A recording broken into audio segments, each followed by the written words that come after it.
Hello and welcome to another episode of RoyB the Middleman podcast. And for those that have been watching recently, I've had my partner beside me, but today I've got a brand new guest. So I'm sort of going back into the season one format. And I'm being a Pom, I'm speaking to another lady across the pond, Alicia Sweezer from Who Knew Healing. She's from Phoenix, Arizona. She may correct me on that if I got that wrong. And hello, Alicia. How are you today?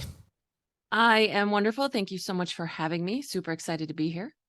Excellent. Yeah, well, and we'll get more into your background and who you are and what Who Knew Healing's all about and everything. And first of all, I'll just say thank you to all of my listeners and watchers because I do go across YouTube and Spotify, Apple, all the podcast platforms, and the listeners are in gosh, a tongue twister that is.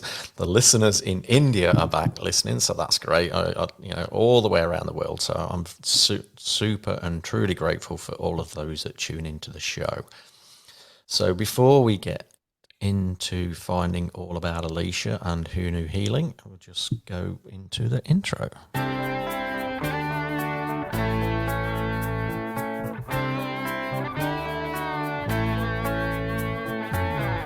Conjuring the middleman, wisdom from Marlin's man.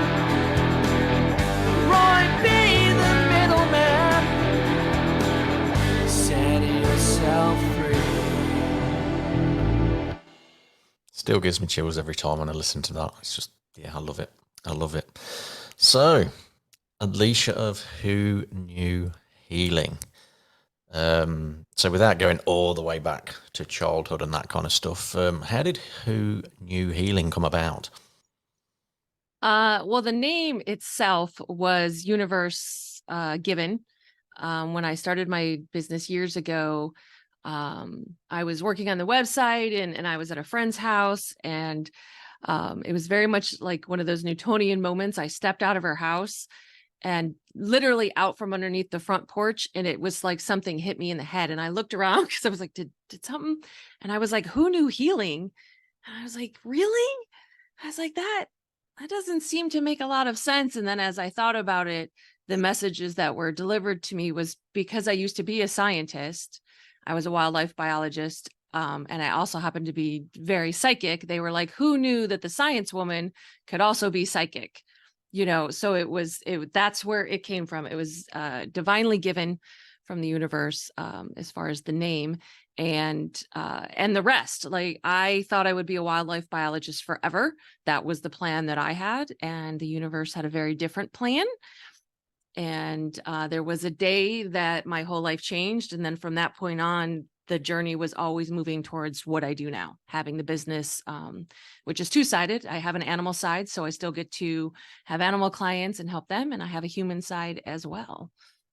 That's perfect. Yeah, yeah, double barreled. And so, me personally, like I have a very analytical mind as well. So, how do you find that challenge with the intuitive and mind? Because they do tend to argue and they can be at war with one another at times. The heart trying to rule the head, and the head trying to rule the heart, and the gut instincts going, "Well, I'm here too." Plus the guides. Right. We're never just talking to ourselves. Those of us that have developed our abilities, everyone has them, but those of us that have developed, it's always a multi-entity conversation that we're having. And in the beginning, it was a bit challenging, particularly a lot of the techniques out there to develop your abilities are not techniques for people like us, for people that have really analytical brains. And so I spent a lot of time thinking I was doing it wrong and couldn't do it the way that traditional techniques to develop your skills, how they say to do it. And as I spent more time with myself and learning myself, I was able to develop my own way. So I call people like us left brain empaths because we have that really strong left brain hemisphere, which is really super analytical. And once I realized that I'm a feeler, right? So us empaths, there is a different feeling. There's a different vibration between an intuitive thought and a logical thought. And once I realized and I got that awareness, that changed everything for me. And so when a logical thought comes in, I know it's a straight up logical thought because it has a different feeling, versus when my intuitive thought, that's an analytical intuitive thought, has a different feeling. So that really helped me be able to bridge the two parts of me. Yeah, no, that's a beautiful way to describe it. And I know there'll be a lot of empaths out there that have challenges with this and haven't figured it out yet. So, they'll be listening to this, they go, "Oh, that's such a good way to do it." And because ultimately you aim at that feeling side of things, and 'cause for me, the empath it's all about vibration. So that's what we feel. We feel that vibration, so we can feel the intricacies, no matter how slight the difference. To us, it's like a chasm. I don't know about yourself, but to me, it's like a chasm. So it could be 1.1 between the frequency, but to me, it might as well be 100 miles between, because they just feel so different. Mm-hmm. And how old were you when you first realized that you got gifts and could sense and maybe even see things that others couldn't? It's one of those sort of when you look back on because um I remember coming home from college, like on Christmas break, and I would be exhausted. And I never sort of understood why. And I had 3 roommates at the time, all of us girls. And I was always the one everyone came to talk to about their problems, and not knowing I was an empath. But I would go home and I would be emotionally exhausted because it felt like I was having 3 boyfriends, but I didn't have the education. I didn't have the words to put to all of those feelings that I was having. And the animal part, that's always funny because I was born with it. I was always just very good with animals. I thought it was actually a wildlife biologist thing. I thought all wildlife biologists talk to animals. And we're a pretty introverted group. We like to hang out in the woods. We don't talk a lot. So it was years into my career I was like, you all don't talk to them when we're tagging them or putting a collar on? And they were like, no. And I was like, oh okay. Because when you're born with something, you don't think about how you breathe, right? It's just how we move through this world. So and then there was a period of time, we have people have trauma in their life where sometimes you turn off your gifts, or I talk a lot about people in your life that may not be an energetic match for you. And so I was in a relationship and I would say things like, hey, I think the truck is going to break down, or I think one of the horses is going to be lame. And then it would happen. And so the person would be like, I don't want you to say anything anymore. Like they thought I was causing it. I was like, listen, if I had that ability, to be out there creating those kind of, that kind of change. So I turned it off for a period of time. So it's been this, I was born with the gifts, and then the awarenesses and the education and the realization was pretty much throughout my whole life. And then, I don't know, 10, 15 years ago is really when it all opened up and I started to really get into developing and understanding and being able to help other people with them. Yeah, and I think a lot of people do that kind of journey where it's not so much they switch it off, but they just sort of go and do other things because it's just part of the human experience, teachings and lessons. Because we've still got to live in this realm, this 3D realm, with other humans that we don't necessarily always get on with and enjoy dealing with, and they can get challenged. The humans can. Yes. Nothing against all humans out there. You walk among us, we walk amongst you. Yes. We're here to help you. When we have those days, I will text my friends and be like, I'm having a very human day. And it's not always my favorite kind of day to have. I'm not great So. at being human either, but we get through it. We get through it. I prefer being the wizard and doing those days. They're much more in flow. So It feels so much better. yeah, so in regards to the wizard side of things, would you class yourself as a witch as well, or do you stay out of that realm side of? I'm not, from what I know about Wiccan. I have friends that are Wiccan. I don't think I would probably be classified as one. I've never studied that particular type of methodology and ideology. And at the same time, because it is so nature based, there are parts of it that are a match for me because, you know, nature and animals and the earth is very much where I live. But as far as, I don't think so. I mean, I could be wrong. I'd have to talk to them. But as far as like sort of how I see things, I don't think I would fall under that category. I know some people I've met that do a lot of shamanism. They say that I fit in that category with a lot of the things that I do, but I've never formally trained as a shaman. So there's a lot of things that I do from, I think, lots of different categories that I just naturally do that fit into those categories. Yeah. So you're just remembering things that you've known in previous times. Yes. Would have been definitely. I would say you definitely would have been a witch at some point. I mean, oh yeah, I have been for sure, and have been, you know, killed a lot for it many times as well. So, and for me, like the Wiccan, to me, that's like the box witch, as in they've got a particular way of doing things and there's progress and stuff like that. Whereas I prefer, like my partner, she definitely classifies herself as a witch and doesn't really touch the Wiccan stuff. She just knows that she was one in a past life, uses a lot of the skills in this life. And so, you know, we walk together as the witch and the wizard, which as we should. And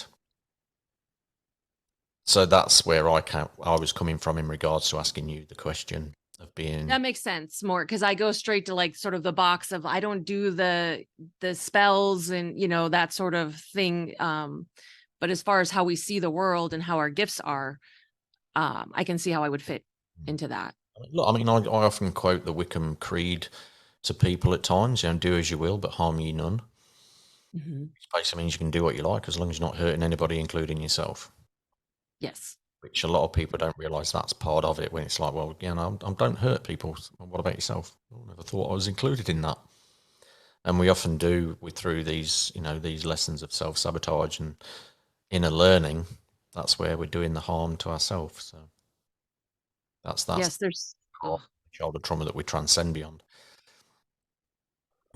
And then so many times we don't include ourselves in either receiving for ourselves, like we're happy to give to someone else, but we don't ever give to ourselves. We don't, you know, we always keep ourselves separate. And we have the added level of being Cancerians, so we're even less skilled at giving to ourselves. We're such givers and right. Very true. And then, so how come you sort of didn't just stay solely working with animals? Very much universe driven. And really how it transcends for me is because and this is the great part about the analytical part of our brains is I can see patterns, I can see ebb and flow. And so whether it's animal behavior or human behavior, it's the same to me.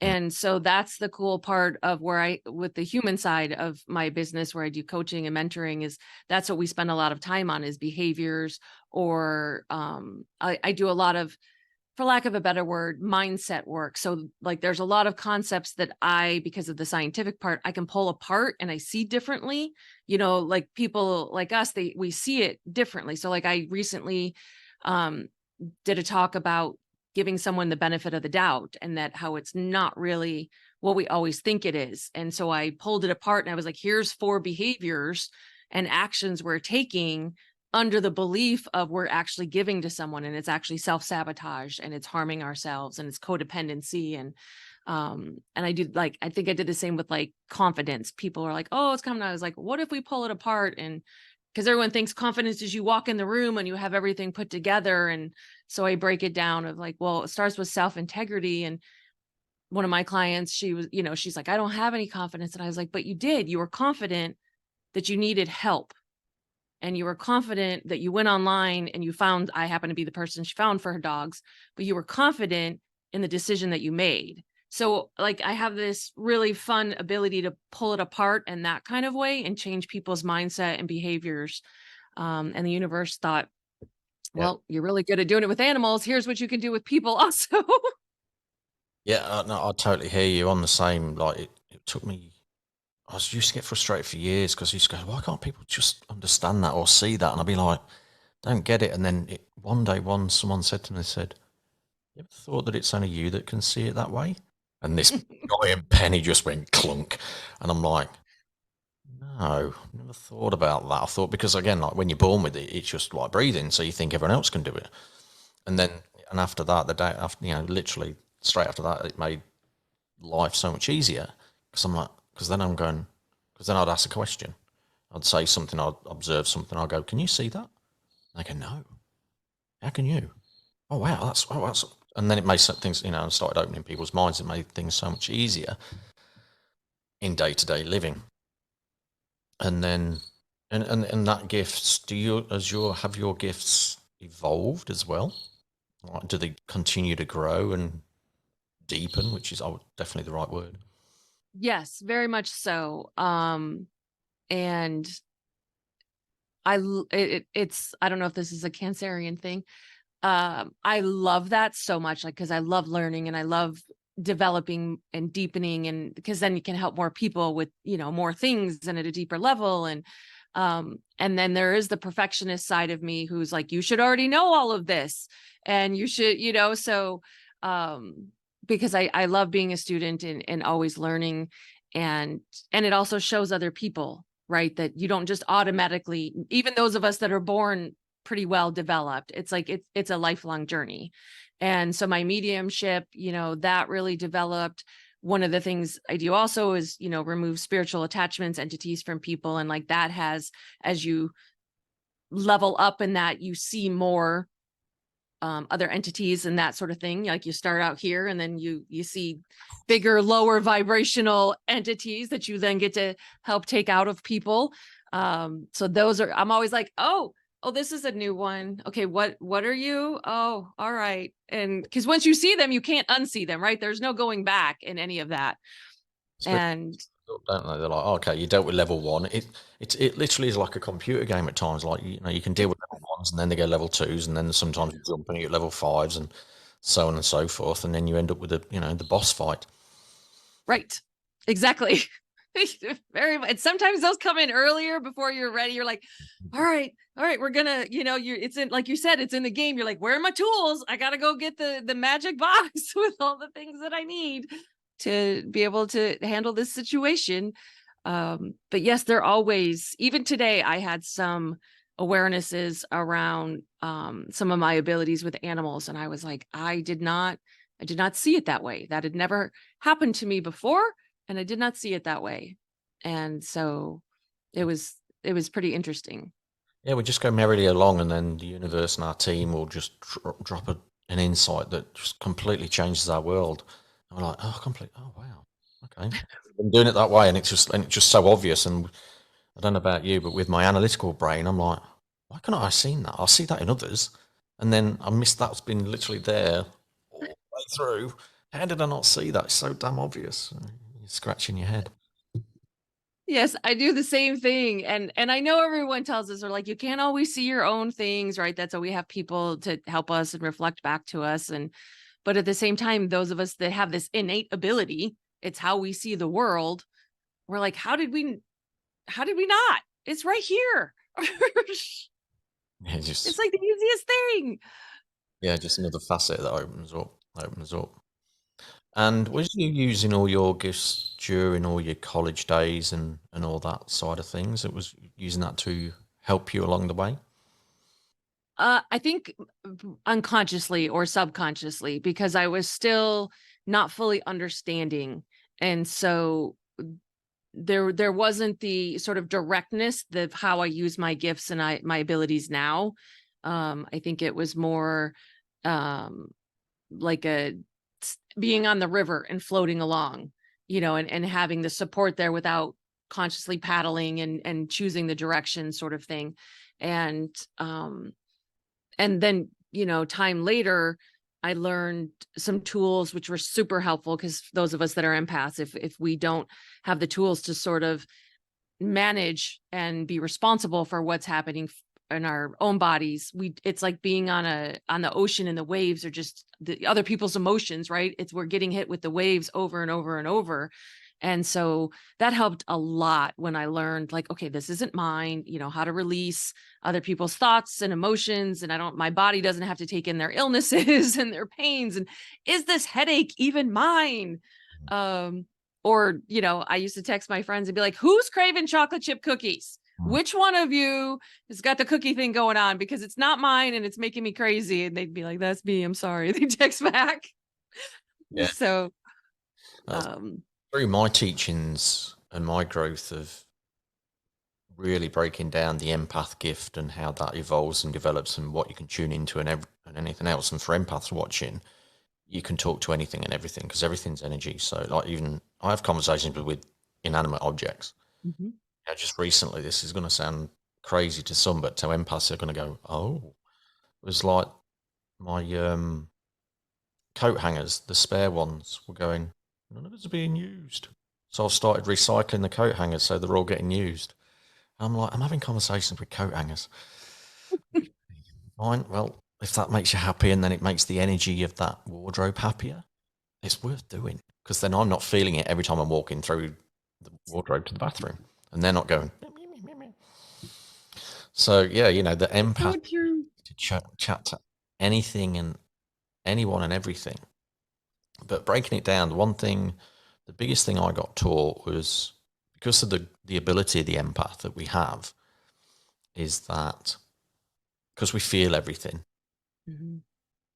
it means that 99.9% of what we feel is not ours. That's the trade-off. Then if we're even that's even positive emotions too. So our general run-of-the-mill energy is placidity. It's like in the middle of the ocean with about a 2-degree breeze. And then just the slightest ripples on the waters, and that's our natural energy. Anything that becomes a bigger wave than that, positive or negative, is definitely not ours. And once I got taught that, I taught other empaths that, going, look, if you're feeling this, anything above a level 2 on any emotion, it isn't yours. If it's positive, travel along with that all quite well. But if it's a negative emotion, it's not yours. Cut your cords. That's, I just, my whole chest and everything, it's just like, yes, that's a beautiful way to put it. And it's so true. It's so true. And you can really feel when you say that about being on the placid water, it's like, it's just so calming and so true. And thank you for explaining it that way. Cause that helps a ton of people. Yeah. Look, and for me, I mean, I know we literally met 20 minutes ago, really. I mean, apart from connecting through social media to organize this podcast episode, we don't know each other. So from what I've gathered, you're quite knowledgeable about your empath gift, which sadly is quite unusual. So many empaths don't know how to be empaths. They either close up or too open. So they either get battered by the storm at sea every day and they're drained all the time, or they close off and then they don't feel anything. And then, their barriers are too, and then they become the introvert. And not in a healthy way of introversion. Yeah. Or not in a functional way. Yeah. So if you're an empath out there that doesn't like going to shopping centres, I guarantee you're on that category. And that's not a detriment. We're just, we're here to educate and open you up and start learning how to be an empath, learning how to open your energy up. Because this is another thing that I got taught, is that empaths are like worms. And I know it doesn't sound great, but you being a animal biologist, worms basically go through the ground and the dirt goes in one end, goes out the other, and it aerates the soil, makes it much better for plants to grow. And that's their natural being. An empath is the same, just with energy. So we've got this funnel at our sacral chakra that goes up through the solar, out through the heart. And as we walk along, go about our daily business, the energy of the area just goes in and goes out. For an empath that blocks, we'll get stomach issues. For an empath to open, we'll potentially have acid reflux, heart issues around the heart. Not necessarily physically, but that we'd be over emotional and tired all the time because we're not releasing it, we're just holding it. And that's the empath. So the empath just naturally transmutes the energy back to neutral. So we don't turn it to positive. This is the teachings I got anyway. We're not there to determine what the universe wanted the energy. We're just making it back to neutral so the universe can determine what they're going to make of it. Or someone walking along, they might be in a bad mood, and they'll turn that energy negative because, there's no bad or good for everything. Everything has a purpose. Yeah. So that's my understanding of how empaths work in their natural being. That's a beautiful, I love that thought and teaching on it, because we transmute, and that's the part, like you're saying, a lot of people don't talk about. And us as just who we are, we move through this world being just us, and it changes the world. Like we walk into a room and people will feel different, even if they're not even speaking to us, because we've walked in, and that this isn't make us better or worse than, and we're just different. And we walk in and the energy changes. Yeah, an empowered empath can make everybody happy. Yeah. They can raise the vibration of a room just by transmuting the energy of it. Yeah. And I don't know with you, I've always had this, people have always told me things, like even from when I was a kid, like I'd be standing in line at the grocery store and the person behind me starts telling me like their secrets or what they're upset about or their life story. And I would be like, what is happening? And because our vibration is, we automatically make people feel safe. And if they've never had that before, all the walls come down and they just start, everything just starts to come out regardless of where they are or what's happening outside. And, and we're great listeners, particularly the Cancerian part of us. And, we listen, and it's sometimes the first time they've ever actually felt heard in their life. Yeah. And I think, like, for the people out there that aren't intuitive, but everyone has a basic level of intuition, gut instinct. That deep down energy knows who they can open up to, knows who they can feel safe with. And it's exactly right what you said, Alicia, is that we help people feel safe because something inside them tells them what we'll understand. Even if we've not been through what they've been through, we can take on board enough of what they've been through to get not first-hand experience, but it's not, because a lot of people get empaths and empathy mixed up. They are not the same thing. Empathy is putting yourself in their shoes through a related experience. But an empath, you take on board the emotion. You actually feel what they've felt. And again, the challenge inside is an empath. If you're too open, you can 100% feel what they've felt and it wipes you out. So with me, like when I'm doing medical intuitive stuff, my team will give me 10%. So, because so it depends, but then, and that 10% of a really powerful pain can still be powerful, but then I know the level of it. So that helps me. I'm going, wow, that's really, you've gone through a really bad injury or something like that. And they'll go, yeah. It's like, it was a really intense one, blah, blah, blah. And that's part, that's the counseling part of the medical intuitive, and it helps them feel safe and helps them feel heard. And then, you're not just trying to dismiss it, and they go, right, now we're going to start shifting some of the energy around that. And what about, how do you do the medical intuitive side as well, or? Not like I do it like it's not sort of a category, because there are people that's like specifically what they do. Like I have one that I see, and that's all that he does. And so mine more falls under sort of if people come to me for energy work or those kind of readings, and I can look, and then we'll, I go, this is what I see, and the energy's blocked, and we'll clear it or heal it. And, as much as their body is willing to heal it. And that is kind of the cool part of what makes me a little different than other animal communicators, is because I do have the science background. I have the education and experience of teaching them the anatomy of their animals and the biology and the physiology. And I'd be like, this is how the medicine works in your animal's, body. Or if, say, like for a dog, their body, you know, the dog's like, I want a joint supplement, and I can be very specific and like, we want hyaluronic acid and we want, you know, chondroitin. We don't care about the glucosamine. We don't care about this. And because I can see that particular part. And so mine falls more under that kind of category of where I can see the illness in their body. I can see what it happens, you know, and what we can do about it. Yeah, very apt saying here, horses for courses. Yes.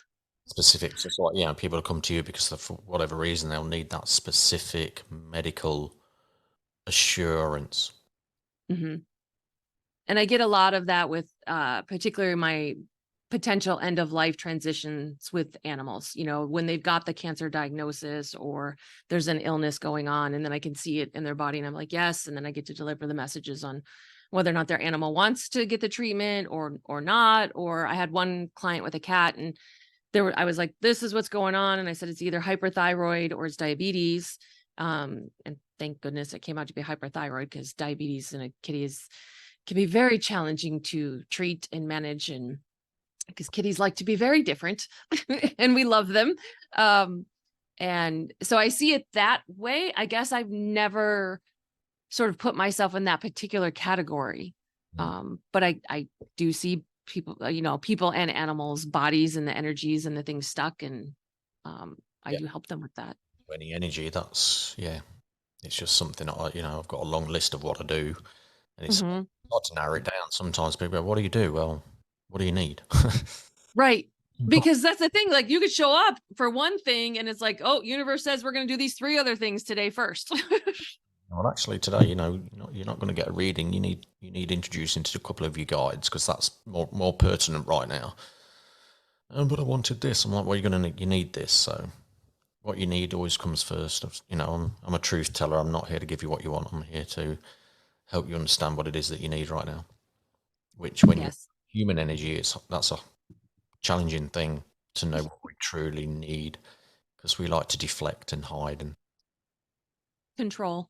Yeah, control. Yeah, definitely try and control. Yeah, which can be challenging when you've got that analytical mind as well.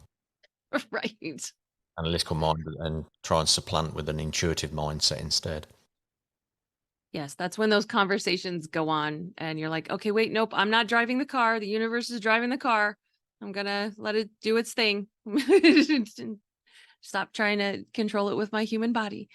And yeah, it's always amazing when I run into the same thing when people, you know, when we try to explain to people what we do and how we can support them, because it falls under so many different names and so many categories, and not everybody understands all of those names and categories. And it's the same thing if someone comes to me for like a traditional psychic reading, they go home with homework. You know, like everybody who comes to see me goes home with homework, and they're like, I just thought I was coming to ask about a job. I'm like, oh, no, we're going to build, like, you're going home, you're going to figure out an ideal partner list. You're going to look at what a relationship looks like to you, you know, and they're like, okay. And they're happy, but yeah, we're different than some of the other people out there. Yeah. We're definitely more evolved. Just more in tune with what we used to do. And yeah, very fascinating how we've all of a sudden crossed paths. I always love how the universe brings people together for whatever reason, you know. And me, like, you know, the RoyB, the middleman, it's just an easy way to say, well, I'm the middleman between whatever it is that's up there, whether it's your higher self, your guides, your life path, your career path, your relationship, whatever's information is held up in the esoteric, that I'm the channel to bring it into the physical realm for you, whether it's audio, visual. Yeah. And because I'm an analytical brain like yourself, I'm able to translate the most bizarre kinds of energies into plain English. That's like the perfect way to explain it. And because like you said, we met very recently. I, you know, went to your website, and when I saw them, I was like, oh, that's amazing. I was like, that is just so good. And like I was like, that is perfect. And I was so happy to connect. I was like, he's got his great energy and the vibration, and I can't wait to talk to him. And the middleman is just so right on. It's beautiful. I love that for you. Yeah, it actually came about during an NLP course. It's just something that I don't even quite know how it came about. It's like you, it just dropped out of nowhere, and then I just said, well, I'm probably going to change to the middleman, and someone said, oh, that looks, and everyone, I think it was quite a few people around me at the time, oh, that's just so suitable, because like my name's changed so much over the years. What about yourself? Like, who knew healing? Did you have another business name, or have you had a few along the way as you've evolved? No, it's always been that business name, but so much has evolved and changed. And, I don't know, when you used to make business cards, now things are more digital. And I mean, I still have them, but if I look back at old business cards, you can really see the transformation in, how we speak about ourselves, the gifts that we've, also gained, and how we explain what we do. And so that's where I really get to see the transformation or my website. I completely rebuilt and redesigned my website last year. And when I started, I had like one picture on there because I don't like having my picture taken. And as an introvert, right? And my business has gone very public in the last year and a half, 2 years. And so I was like, okay, well, my website is going to look different now because I've got to, I get to share all of that with people. And I wrote a really good about me page. So now people know way more about me than they did before. And it's very much this process of always coming out, right? Always telling more people about, at least for me, more about myself. So this is how I can support you. Because then as soon as they know you, they're like, oh, she does that too. Or, oh, she's been with a narcissist, or she's divorced, or, that sort of thing. And it gives them something to relate to. Yeah. And, interesting about the narcissist as well, that's for the empaths again out there, is that the narcissist is the opposite side of the empath coin. The narcissist is just a dark empath, because the empath takes on board everybody's or gives to everybody and rarely gives to themselves, where the narcissist only gives to themselves and doesn't give to anybody. There's always an ulterior motive to get it back round to them. And they are an empath's ultimate teacher. Yep. Of boundaries. Because an empath, yes. In the early days of an empath, your boundaries are non-existent pretty much. So the first thing you have to learn is healthy boundaries of when to not be the worm. Just jumped in at this point and you're wondering what we're talking about, go back about minutes and you'll understand that term. and also the other teaching of the narcissist to the empath is, because the empath is a powerful natural healer, is that we get the teaching of the healer 101. You can't heal everybody. There's just some people on the planet that don't want to be healed, and you've got to learn how to walk away from them. And I love that you use the coin analogy also, because that's what I do. And some people get it and other people, they don't, because they'll be like, well, how does a narcissist? I was like, they're just as intuitive as us. They can feel the vibration. They can walk in a room and know exactly who is the person that they're going to be able to have the effect on and feed off of, and that sort of thing. And those of us empaths that have learned those lessons, there's a very specific feeling to someone who's a narcissist. And so when you've, healed that sort of thing and noted, like when one walks in the room, I'm like, ooh, staying away from that. Like, I know that feeling. Up goes the mirror. I'm like, if you're going to try and drain my energy, you'll drain your own. Yeah. And it's so hard for people. That's just, it's one of the things I help people with. But even so much, you see it so much in the world, particularly today, is, narcissism becomes more of a understood, personality disorder and that sort of thing. And I struggle with, because everyone just throws the word around now. If someone's being, entitled or egotistical, they're like, oh, they're a narcissist. And I'm like, no, it's different.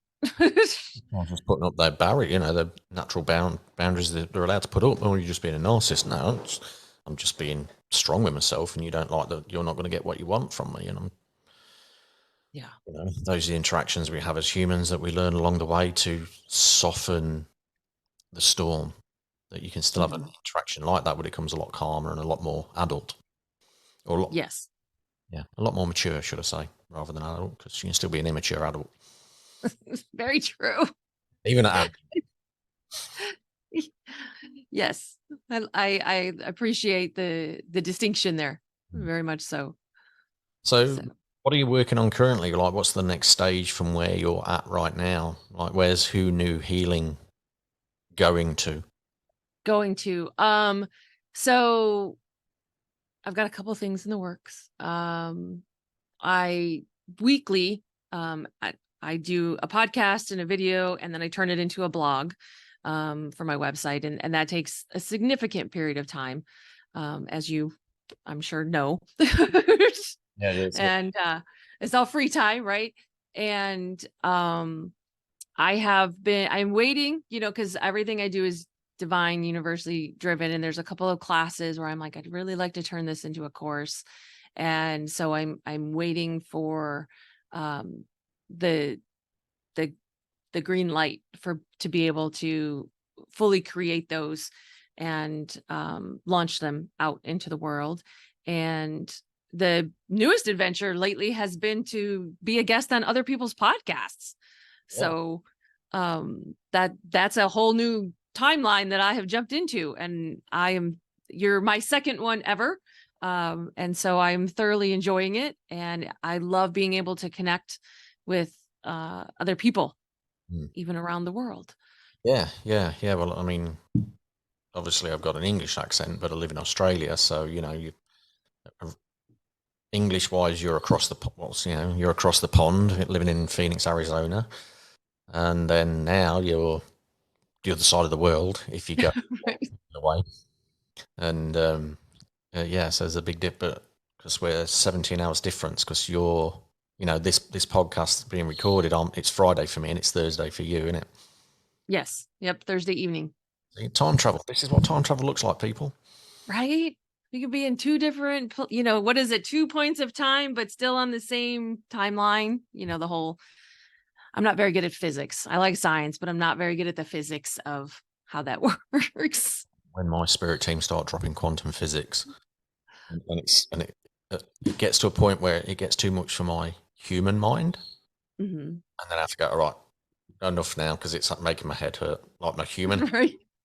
my intuitive mind is just merrily bouncing along because it understands it all, and there's just two parts of me. One's going, no, I'm out. Yeah. But we've got to live in this physical body at the same time. So if that one's out, everyone's out. So true. It's a constant practice for me to stay in my body. Yeah. Because it's so much nicer up there than to be here sometimes. And the truth is, though, in order to be able to have, our full abilities using this human body, we have to be in our body. The full sovereign. Sovereign is the word that's being really gathering pace these days, becoming sovereign.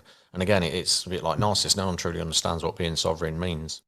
And it actually means being in your king/queen energy, balancing out your divine masculine and divine feminine, and operating accordingly. And so, we are seeing, I'm going to be very controversial here, we're seeing a lot of the LGBTQ really gathering pace, and there's just a lot of people that haven't learned to marry that particular energy. So they're just picking one and feeling victimized because no one wants to accept them for who they are, but really they're not accepting themselves for who they are. So, there's all that stuff going on, and it's just part of the 5D ascension that's going on. We're all being challenged to really face our inner shadow, everything that we don't like about ourselves, bring it to the surface, recognize it, love it, accept it, and then move beyond it and become who we're truly meant to be. Yeah. Oh, that's beautiful. I love the way you said that. Yeah. I'm glad I recorded it as well. Right? Because that's the thing. Like when we're in the flow, we'll say things and then people are like, can you repeat that? It's like, I have no idea what I just said to you. I was channeling that. I don't remember it. It just comes straight through and out. Right? Like you were supposed to write that down. I have no idea. And for some reason, I love that is the second time I have heard the word sovereign in the last couple of days. So for myself, I'm going to pay attention and ask some questions, because it's not a word that's used in everyday sentences, through everyday conversations. So for me, that's a hint of like, hey, pay attention to this word and ask some questions when we're done here. Yeah. So sovereign For you, would definitely be about up leveling even more, Hmm. sending your gifts more into the 5D. Yes. Oh, Channel, thank you for that. definitely channeling from the 5D, because as much as you're not a big fan of this, it's where you start going quantum. Yes. So in regards to the empaths, we can feel everything at the microscopic. You then go to the nanoscopic. Or even beyond, we actually go to the quantum, which is even finer, which is probably why then you then start talking to coat hangers. Right. I was talking to a table one time when I lived with a roommate. She got a new coffee table and I was like, all right, and I tried to explain to my friends, I was like, I'm just chatting with the coffee table. And, they accept most of that was a little bit far for some of them. And I was like, no, it has because when someone creates something, that creator's energy goes into it. It's a life form, so when we make a podcast or a blog or so, it's our energy in it. Someone writes a book or writes a song or makes, paints a painting. And so the table was the same way. It was made by a person. It was like an artist table, and it is infused with its energy and vibration and, I think consciousness to a certain level. And I believe it or not, I had to facilitate the table because the table had a feminine energy. She's like, I don't think I'm very pretty. And I'm like, oh no, but and I was like, if I tell this story, people are going to think I'm crazy. And here I am just telling it to the world now. So. But it's good, because this shows like there's going to be so many people out there that have thought this way and think they're crazy. It's like, no, you're not. You're just picking up on energy. Yeah.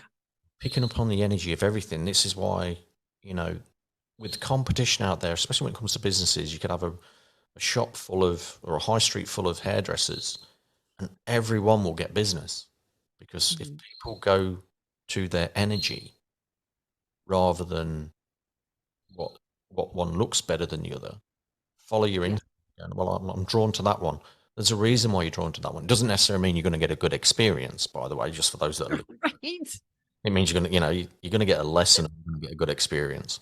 You're not going to get a bad experience. You're either going to get a good experience or a lesson. There's no such thing as a bad experience when you're consciously aware and in your sovereign state. So I bring that back to this sovereign thing, where it's always about being consciously aware of where you're at in life in every interaction, whether it be with coffee tables, coat hangers, your partners, your friends, your family, social media, being consciously aware of what you're putting out there and how that's going to come back, because that's the law of the universe, is what we put out, we get back, and it amplifies. So and empaths, I know this is a bit of a sidestep, it must be relevant because I'm about to say it. With this 5D upgrade that's now happened, it's not happening, it's now happened. As an empath and as a psychic, you're going to feel energies a lot stronger. So I think there's currently 5 planets in retrograde. Mercury's about to go into retrograde. You got 2 super full moons this month. You're going to feel bad about this month. And there's going to be people are going to be a bit more crazier. And I love that you speak to that. I have a friend who's really gifted at astrology, and I will text her and I'll be like, what are the planets doing today? Like, cause I was like, what are they doing? Like, tell me. And I'll be like, tell them if they don't straighten out, I'm gonna come up there. I'm gonna come up there and we're going to have a talk because I am not enjoying my human experience today. Tell the planets to just chill out. Very, very, I'm no astrologist, but very, very, kind of very simplified for those that are watching. When a planet's in retrograde, it's going to bring up the past around what that planet means. Mm-hmm. I mean, yes, it is a bit more in depth than that. And I know there's a lot of astrologists out there who go, well, it's a lot more in depth than that. I can't talk into that. We don't have the time. But so, yeah, and everyone's getting, but the good thing is everyone's getting to know about Mercury in retrograde. Yes. It's becoming so common for people to talk about now. Yeah. And that just shows the evolution of what's going on out there. Not 10 years ago, no one understood, have ever heard of Mercury in retrograde, but we're all getting affected. And if you said it, you were very weird. Like you were one of those people. Yeah, I like being called weird because it actually means fate. Yeah. Look at the etymology of weird. The original spelling, which is WYRD, means fate. So when people call me weird, I'm like, yeah, I'm your fate. Your fate and your destiny. It means you've got to come and see me. Right? There's a tagline. Exactly. That's beautiful. Then it even stems from the weird tree, which was spelled the same way, W-Y-R-D. So maybe people went there to talk to the tree back in the days of the Druids and the Celts and all that side of things. And then, so fun question. Have you ever spoken with a raccoon? Have I ever what with a raccoon? Spoken with a raccoon, like you've ever... Oh, spoken. Yes. They're one of my favorites. Yes, I absolutely love raccoons. And are they like how they appear to be in nature, quite cheeky, or are they a bit different than that? For the most part, and then as they get older, it's sort of like the elders of the group that they're in. They tend to get a little cranky and that sort of thing, which who doesn't as you get a little older. But no, they're very, very cheeky. They're very fun. It's one of the best memories I have in my life. I volunteered at a rehab center when I was in college, and in Michigan. I went to school at Michigan State. We have tons of raccoons in the spring, right? Their moms get hit. We have lots of baby raccoons. And so I would go into the enclosure to like clean the cage, get the food, and I would have 30 raccoons that are about 8 inches tall hanging on me.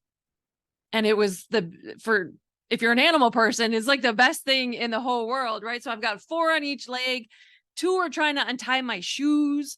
3 are hanging on the shovel. I'm trying to get the food bin. They're sitting in it. They're in my pockets. And it's one of my most and that was every day that I was there. So yes, they're very cheeky. They're like, what do you have? What's in there? Let me get into it. They're so happy. If I could have a house full of raccoons, I would. I don't recommend it. It's not, just fair warning. It's not a recommendation.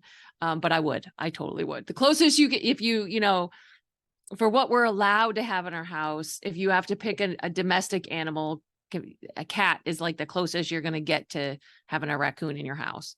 Okay, cool. So, I like cats. Yeah.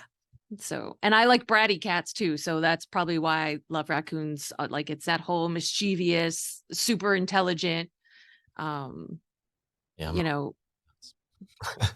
Yeah. They love me. Don't get me. I mean, they love me. I guess I'm actually allergic to cats. So not in a really big way, but yeah, I just find that, yeah, as soon as I walk into a house, someone's got cats, they're just up against me. I think they know I'm allergic to them, and they're just like, oh yeah, let's have some fun. It's so true. They're like, let me come put my paw right in your face to see if we can make your face explode from the hives. As long as, I'll stroke them, and as long as I wash my hands afterwards, I'm usually fine. Yeah. Believe it or not, I'm actually allergic to them too. If you don't think the universe has a sense of humor, in college, I became allergic to every plant and animal that they can test you for in the state of Michigan. Oh, and I was at the doctor's office. I was like, you do realize what I'm going to school for, right? Like, I'm going to be touching and climbing and have my face in all of these things. So it was pretty funny. Yeah, when I left school, I became an electrician. And when I went into like Reiki and energy healing, someone went, oh, so you went from physical energy to spiritual energy. I was like, so that was one of those things, we was talking earlier about the obvious things are under our nose. I'm like, wow, I would have not realized that. Just so dumb. Yeah. That's very cool. Oh my gosh, that's very cool. Which it's also enabled me that sometimes when I'm doing energy healing and they've got like nerve stuff going on, an electrical impulse misfiring, well, I'm able to tune into that and then redirect it. It's like a short circuit, for want of a better word, and then I'm able to repair. It's not like I physically repair it. I just redirect the energy so it goes the way it should go. Yes. Because like for those that have done Reiki, you've done Reiki? Mm-hmm. Yeah. So, you get the heat in the hands for Reiki. But sometimes I get like my whole hands are pins and needles, which is like, it's just a different, I won't even know what to call it, to be honest. It's an energy. It's a healing energy, but it's electrical. Yes, it's very, do you ever have, I know when I do a lot of energy work on people, there's times that their body will want them to take a bath or take a shower. And I'm like, it's because you're very sparky. I said, there's, it's like their body is like this because all of that energy is releasing. And the logical brain says, no, no, you don't put water on an electrical fire, right? Like that's what you don't do. And so I have to explain to them that no, it will actually soothe your body. It will calm it, even though you're very sparky at the moment. Yeah, to me, like you need to ground, get your bare feet on the grass, or go and put your hands on a tree. Speak to the tree first, find the tree which is happy to take that energy and ground it for you.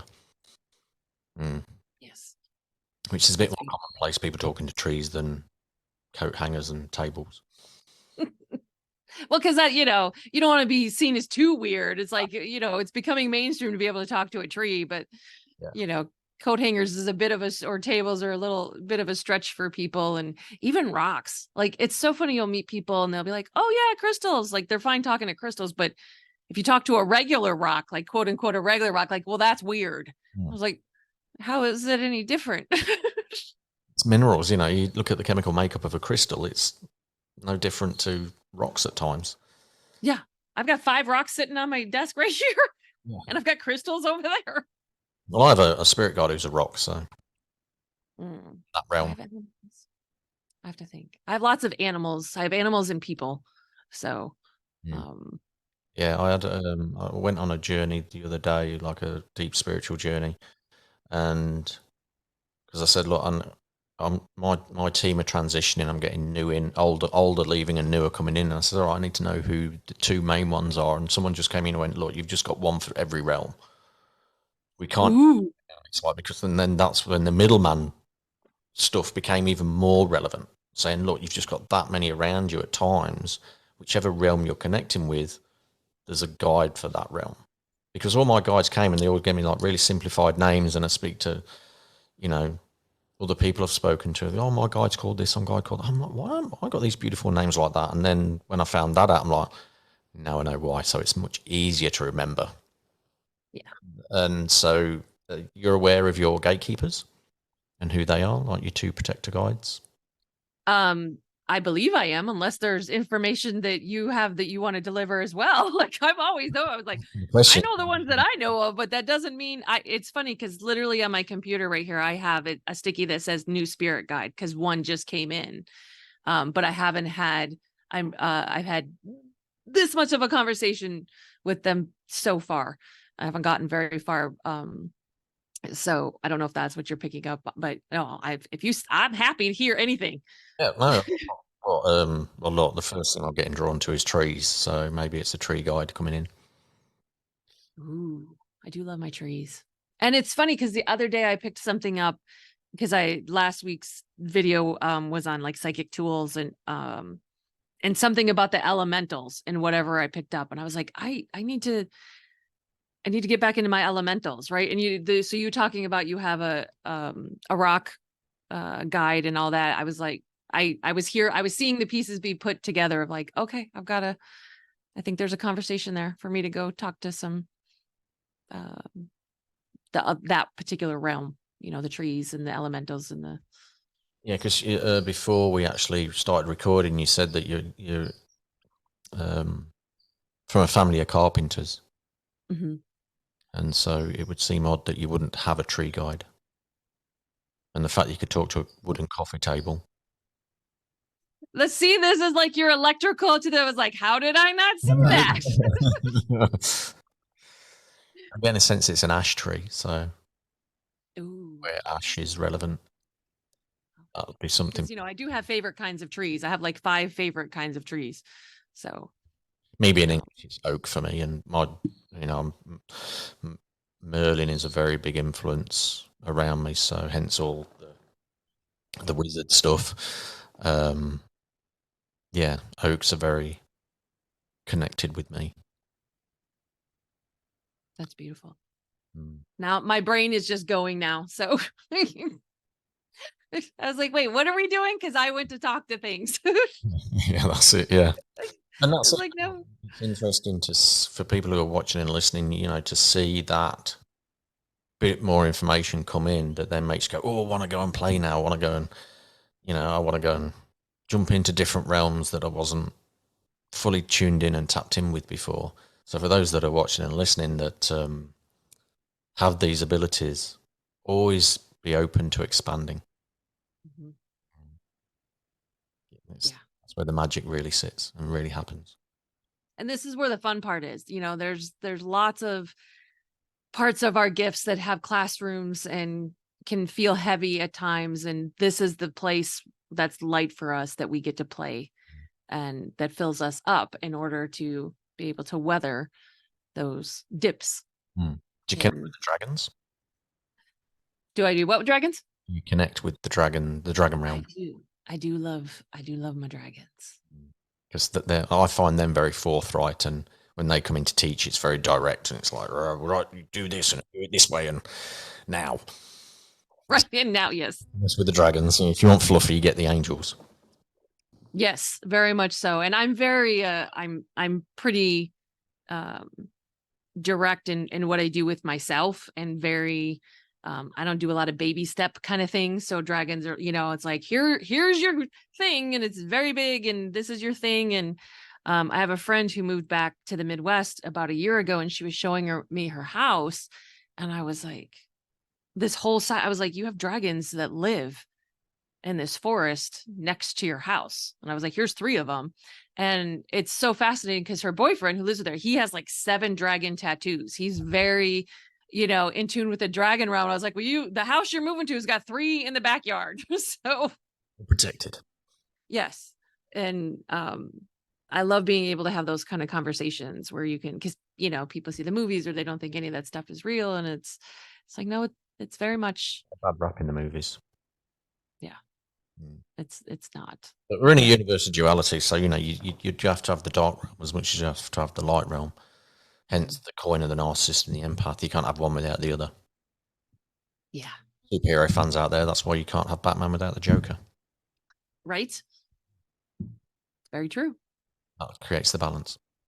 Yeah. 51-49 balance for those that are wondering. It's not a 50-50 split because we're in a universe where the good always wins out. Yeah. You look at how Hollywood portrays that, the good guy always wins. No matter how dark the path he goes down, eventually he wins. The quirk of fate favours him every time. And I love that you put in there eventually, because there will be people who have their analytical brain and they'll go, well, here's 5 places that it did. And it's like, no, but eventually, because it's a flow. Look throughout history, all empires fall. Yeah. Good and bad.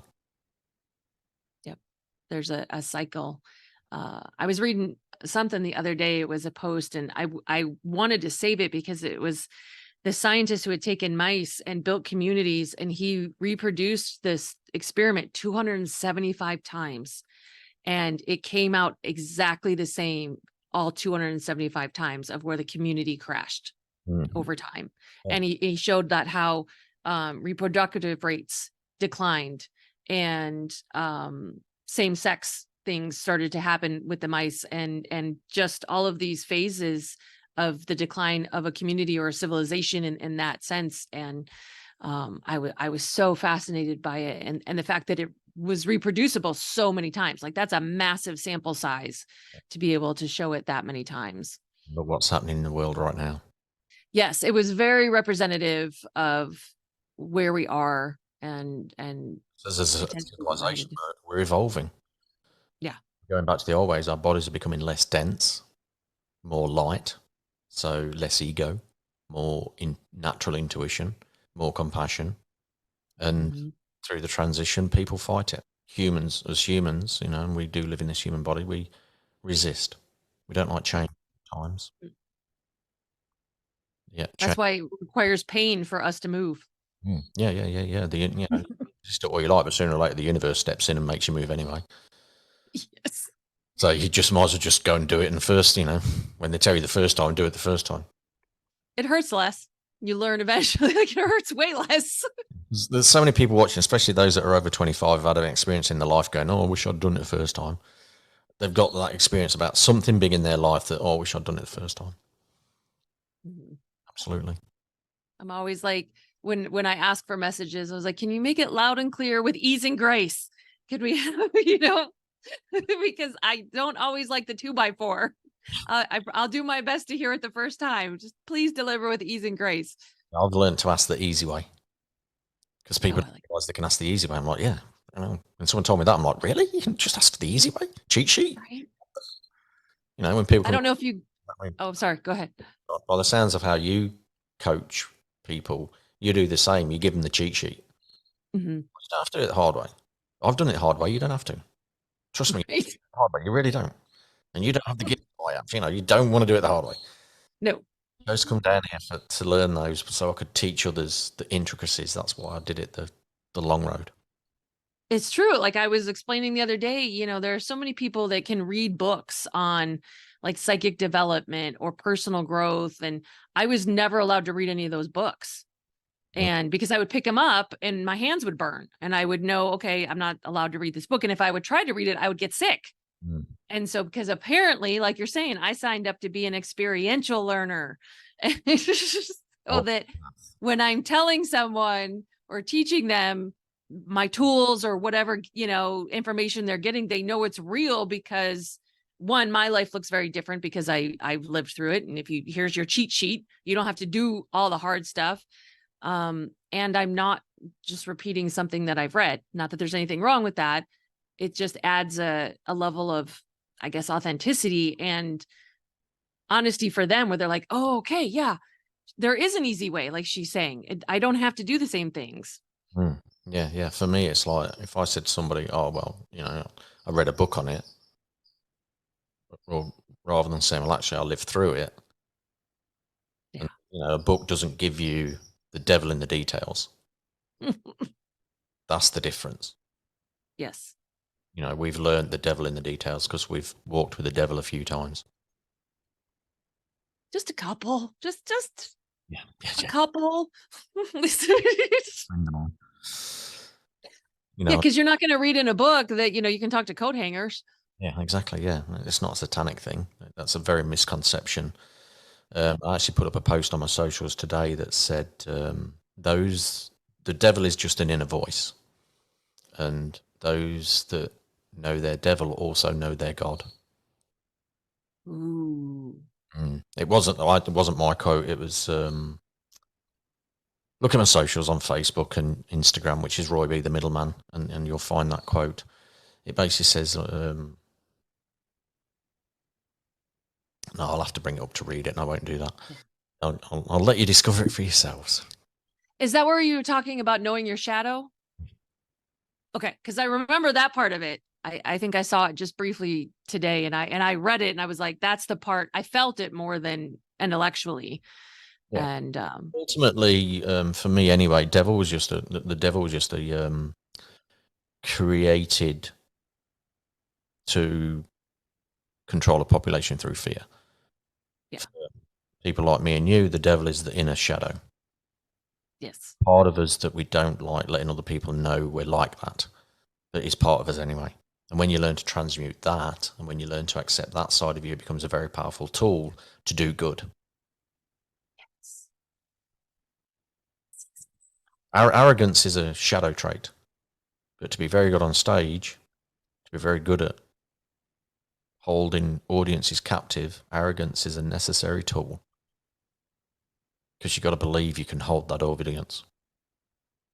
You've got to believe you've got that power over, let's say you've got an audience of 150 people. You've got to believe that 150 people want to listen to what you've got to say. Yeah. And there's arrogance in that belief. And if you don't have it, your vibration is different, and then people aren't listening to you as you're on the stage. I take it on board. The very first public speaking I ever did was in front of 250 people. Ooh. It was just born out of I was talking to a lady the night before at a gala event, and I didn't realise she was one of the keynote speakers. And we were just talking like this, I talk with everybody. And she said, I think you should come on stage with me tomorrow. Oh, okay. Why not? And interestingly enough, I spoke about empaths. And I told people in the crowd about, 99.9% of the things you feel as an empath are not yours. Yeah. And that alone changed so many people's lives in that moment. Changed all the empaths in the room. Yep. If you took it on board, because at the end of the day, you know, you can lead the horse to water, but you can't make it drink. Right. You're like, it's right there. It's close. That is an amazing story. I love that. That you're like, yeah, we'll just do that. We'll just have a conversation. And so much of it is about just saying yes. And you're great at this in the very short period of time that I have known you. You are so gifted at being in the flow, like making the choice of yes or no. And then, we're going to see what happens. But there's so many people you can always learn off. There's a quote by Richard Branson. I'm pretty sure it's Richard Branson. If for those that watch on YouTube, if it's not correct, put it in the comments below who actually said this. The fact that he said, like, if you don't know how to do something, say yes and then figure it out afterwards. Mm-hmm. If someone offers you an opportunity and you don't know how to do it, say yes and then figure it out afterwards. Yep. And that's because once you choose, the things you need are going to show up. Exactly. The universe will back you up because you said yes. Yeah. And if it turns out that it's not your thing, then it'll end just as quickly. Yeah. And you've still had a positive experience because you've said yes. Mm-hmm. Absolutely. Yeah. That feels amazing. Because as humans, it's one of the things I talk about, like the human part of us wants to know the outcomes before we make the choice. Because, trauma or blindsight, like we want to be prepared. We want to know what's coming. And I'm always like, look, if the universe was going to show you all the steps, most likely you wouldn't do it. You do like step 1 and 2, but if they showed you how challenging step 3 was going to be like, nah, I'm good. I'm out. I don't want to do that. And I said, so, you choose step 1 and then the things you need show up for step 2. And, but there's so many people that want to like open the door and they want to be able to like peek in the room to see what's going to be there. And I get it. I totally get it. I want all the answers too. And that's not how the universe does it. We get one step at a time. We're psychic and we still don't get the answers. Exactly. That's what I was going to say. Even those of us that are developed, we can sometimes we'll get like the big end picture. We're like, okay, I can see like sort of big picture where we're going with this, but we don't always get, it's still one step at a time. Yeah. We do get, to be fair, we do get a bit more insight, but only around the peripherals. Yeah. Less likely to fall in the pitfalls when you're really developed. And that's through wisdom as well. Yes. Because life experience, wisdom, intuition. Yeah. The shadow journey. This feels like that other time. Let me pay attention. Hang on, I think I've done this before. Right? Oh, yeah, it's the same thing, but it's a different level. So we're going to teach you the whole thing again. Right. The onion layers. Oh, the onion, yes. Here's another classroom. Yeah. Signed up to learn how to live, and it starts when you're born and ends when you transcend. Yes. I know there's times where people, because they'll look at some of the things that have happened in my life, and I make the joke of like, look, I'm pretty sure I was drunk when I signed all of the contracts of what I agreed to when I was going to come here. I was like, pretty sure there was vodka involved. And I was like, sure, we'll make it as hard as possible. Head injuries, divorce, like, that'll be fine. It'll be fine. Just sign in my name. So mine was like, oh, there's a planet upgrading again. Do you want to go down? Yeah, sure. You do remember the last 4 planets you upgraded, how challenging that was? No. Oh, yeah, right? You'll be fine. You'll be fine. Your 5D stuff again. Awesome. Yeah, I'm in. And I get there now a week ago going, oh, crap. Right. Because you don't get to start out with 5D when you get here. Oh. The 5D didn't start happening until I was like in my 40s. So, nearly 50. Yep. So, But we think when we're up there, we're like, oh, no, it'll be because we know how great 5D feels. So we're like, yeah, that'll be fantastic. But we don't get to start there. Yeah. But it's also been fascinating, all this 5D, the upgrades and the things that you can do in this human body with knowing how to manifest things into reality. Yeah. I've done some podcasts on that recently with my partner about manifesting. And recently, the last podcast episode I did, we did a very short one while I was in the Botanical Gardens in Sydney. Talking about how to manifest. And I spoke about how I manifested my brand new car during COVID. Fully paid for. Oh my gosh, that's an amazing story. So yeah, so definitely watch the last episode for that one. And it just took 18 months to manifest all up, but it didn't. What it took was 15 months for me to decide what car I was going to have. Right? You just went, no, you're not going to have, because I was choosing between two, and then you just went, no, we're going to, how about this one instead? And I went, oh yeah, that one's nice. So they gave me that one. And that's why it wasn't manifesting, because I wasn't tuning into the right car at all. Yep.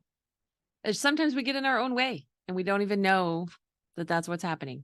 Oh yeah, absolutely. We always, yeah. If something for those that are listening, if something's in your way, I guarantee 100% it's you. Because it's only ever you. There's no one else. It's only you. Right. And then you're like, dang it. It was me again. It's me. You're your own devil, and you're your own god. You get to choose any given moment which one you want to be. Yeah. So you get to play in your shadow, you get to play in your light. You always get that choice. And it's only ever you to blame. Take ownership, and then you become very, very powerful. And when you take ownership of everything of yours, that's when you become sovereign. Yes. Because you become your own king and your own queen. That's beautiful. Mm.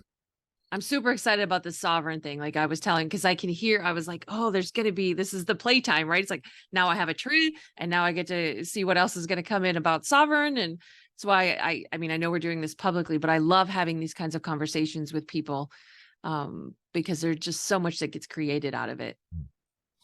Yeah, absolutely. You get to learn so much, and then you get new insights about yourself as well. Mm-hmm. So where can people find you across social media? So I'm on Facebook and Instagram under Who Knew Healing. And those are the only two social media. I have a podcast on YouTube that's under my regular name, Alicia Sweezer. And then the audio part of that is on all the podcast platforms under Insights with Alicia. Yeah. So all those links will be shared in the description of the podcast, both Spotify, etc., and Google and Apple. And thank you so much. So if you want to find Alicia after listening to this podcast, then you can certainly go watch her Insights with Alicia and Who Knew Healing and all those things. And yeah, it's been an absolute pleasure connecting with you and chatting with you and finding out about parts of your journey. And we could have just kept on talking for another hour easily. Yeah. I know. People like us get together, it's just like time just stops, and you can just talk for hours.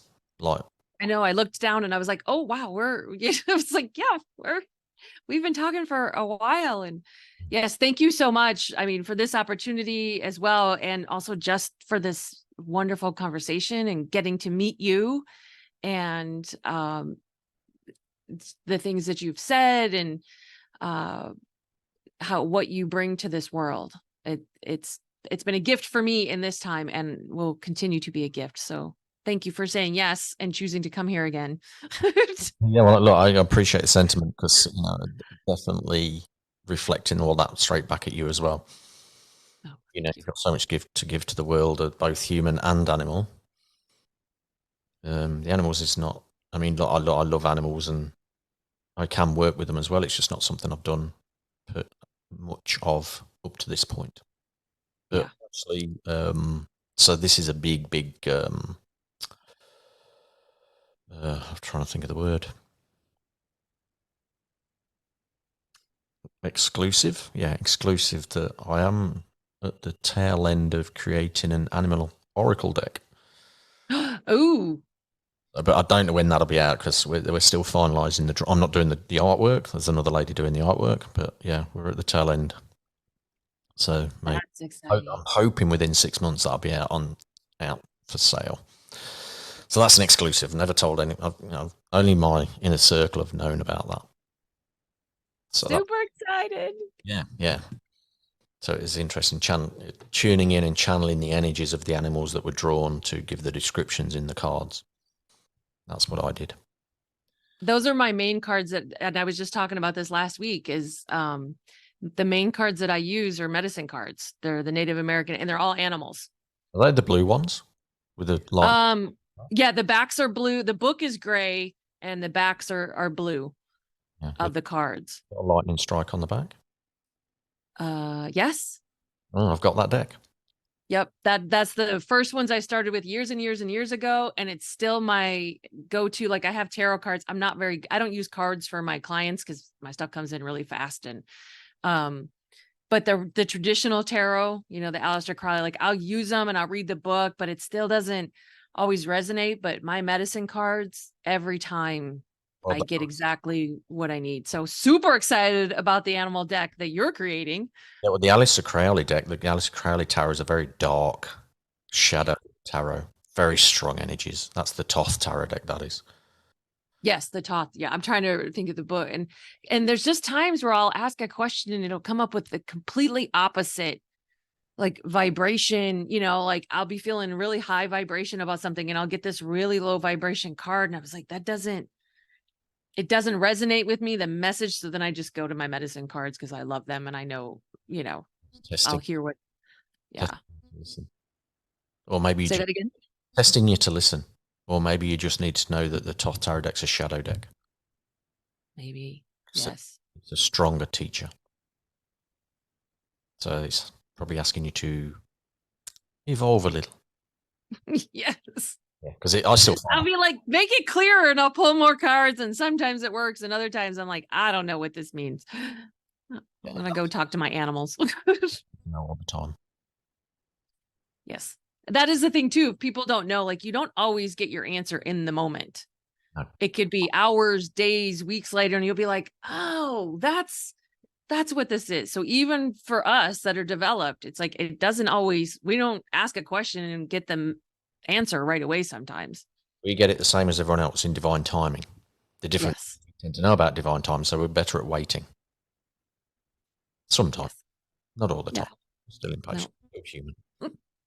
We have our tantrums and then we go, wait. I know I'm going to wait. It's all divine timing. Excellent. Right. Well, speaking of divine timing, I'm getting nagged at to end the podcast. And so I'm just going to lead out with the outro.